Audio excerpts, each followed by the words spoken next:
Welcome back to my channel. Today, we're going to be talking about Hulu's newest film, Bad Hair. Before I begin, let me know in the comments if you were looking forward to this or what your thoughts were if you've seen it already, and make sure to give this a thumbs up if you like these reviews. It helps me out immensely if you do that. Also, if you're new here and you like movies, whether it be blockbusters, hidden gems, or everything in between, please consider hitting that subscribe button so you can stay up to date with reviews of new releases and some classics. But now, let's jump right into it. This horror comedy stars Elle Lorraine as Anna, a woman working for a music television company that has an unfriendly change in management. Wanting to keep up with the image-obsessed new direction of the company, she gets a weave and her career begins to flourish. However, things take a sinister turn when she realizes her hair may now have a mind of its own. This is written and directed by Justin Simien, who wrote and directed the 2014 film Dear White People, which went on to become a hit Netflix series. I still haven't seen either, though I have heard great things about both of them. Here he takes on MTV-style culture. The company Anna works for is reminiscent of MTV, and it takes place in the 80s when MTV was huge. And the film is a satirical look at getting in too deep with these big corporations and what happens when you have to compromise who you are in order to move up. The company Anna works for was pretty big before being taken over by the new management, but she also had a likable boss as well as co-workers who she was close with. And we see once the takeover happens, it becomes a fight to survive. Her new boss, who's played by Vanessa Williams, is less friendly and warm. She's also a lot more ruthless, and she criticizes Anna's ambitions at first, the biggest of which being having her own program to host on the network. And not only does Anna become obsessed with redoing her image so she can fit in with the company's new direction, but in the process she grows distant from some of her other co-workers who she was once close with. Plus, she's so obsessed with the culture of this corporate world that she begins disregarding her own family's culture, which leads to tension with them. In particular, her father, played by Blair Underwood. Through these relationships, there's a message in here about being true to yourself, and it uses horror in a very over-the-top way to show how bad it would be to stray from that. So I really appreciate what this film had to say and the clever way in which it conveyed its message. Plus, it had a solid cast. Elle Lorraine's performance was great. This is her feature-length debut while having been in TV movies, series, and short films before this, and I found her very enjoyable. Her character was extremely likable, and you can also tell how she doesn't take each decision she makes lightly, and she struggles with it a bit. So I thought that made her a very well-written protagonist. And there's also a huge supporting cast along with her. In addition to Vanessa Williams and Blair Underwood, you also have Jay Farrow, Lena Waithe, Laverne Cox, Usher, Kelly Rowland, and James Vanderbeek, among others. And it's a great cast, though outside of Elle Lorraine and Vanessa Williams, most of their roles aren't exactly huge. Some are more like cameos and didn't get a whole lot to do, but it was nice seeing so many familiar faces pop up. My two favorites were Lena Waithe as one of Anna's co-workers, as well as Laverne Cox as the hairdresser who gives Anna the haunted hairdo. That all being said, while I like the cast and the message, I think it could have capitalized on that message a lot more. And while I enjoyed the movie, I think it had the potential to be great and just had some things holding it back. The biggest of which being its tone. The first half takes on more of a Twilight Zone, Black Mirror approach, and there's a good energy out there. It can feel restrained at times, but its critiques of MTV culture are pretty clear. But as I mentioned earlier, and as the title suggests, there's something up with Anna's weave, and her hair may now have a mind of its own when she gets it done. And while it's an over-the-top sounding concept when you say it, and to be clear, I was expecting things to be a little ridiculous when it starts attacking people, the way it goes about things still feels like almost an entirely different movie than the first half, because it takes on more of this slasher approach when the hair becomes more prominent. And the way it went about it, it feels like there was no rhyme or reason. Without spoiling anything, it takes on more of this all hell breaks loose approach, where it cranks things up to an 11. And I kinda got what it was going for, because in a way it still stays consistent to the film's overall message, because the film still portrays the fact that she got so deep into this corporate culture that it ended up being a bad thing, so it works to a degree. But it's still a jarring shift from that first half where it wasn't so over the top like that. I was expecting more of this calculated personality change on Anna's end. Maybe the hair starts changing her specifically, or like the hair becomes picky with who it goes after, like it goes after someone who's in her way and she moved up the ladder as a result. But it didn't feel like there was much of an arc after a while, and she's essentially the same person the entire time who's almost helpless as this hair goes on the attack. So it kind of drops the character-based approach after a while. Also, for a movie about killer hair that's labeled as a horror comedy,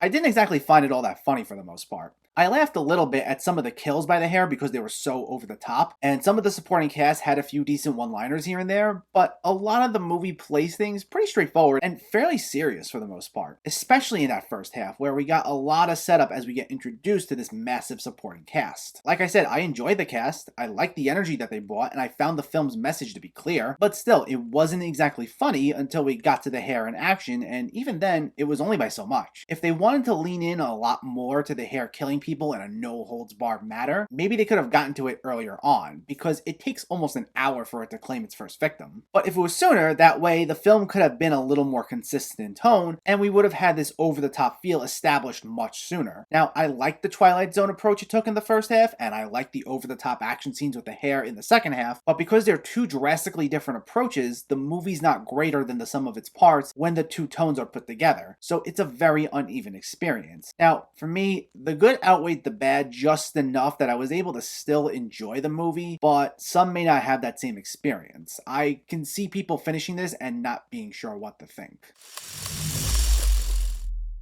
This movie's interesting. It has a solid cast, likable characters, and offers a solid critique of this corporate, image-obsessed, MTV-style culture. But it's also a movie that's confused about what it wants to be. It starts off more like a Twilight Zone-style movie, then it switches to a slasher movie halfway through. And while both styles were good on their own, it just led to a very uneven experience, especially with the film abandoning its character development in the second half. I had a good enough time with it that I still enjoyed it to a degree, and I think it will have its audience, but the jarring tonal shifts will be very off-putting for people, and it may make or break viewers. So it's on Hulu, and if you do check it out, you may enjoy it, but enter with caution. Bad Hair gets a 6.5 out of 10. So let me know, have you seen Bad Hair, or are you planning to see it, and what were your thoughts? Did you like the message? Did you enjoy the concept? And do you prefer horror movies or comedies? Let me know in the comments below. If you enjoyed this video, please like it and share it, and for more movie reviews and film discussion, please make sure to hit that subscribe button to stay updated. Thanks for watching, everyone. I'll catch you next time.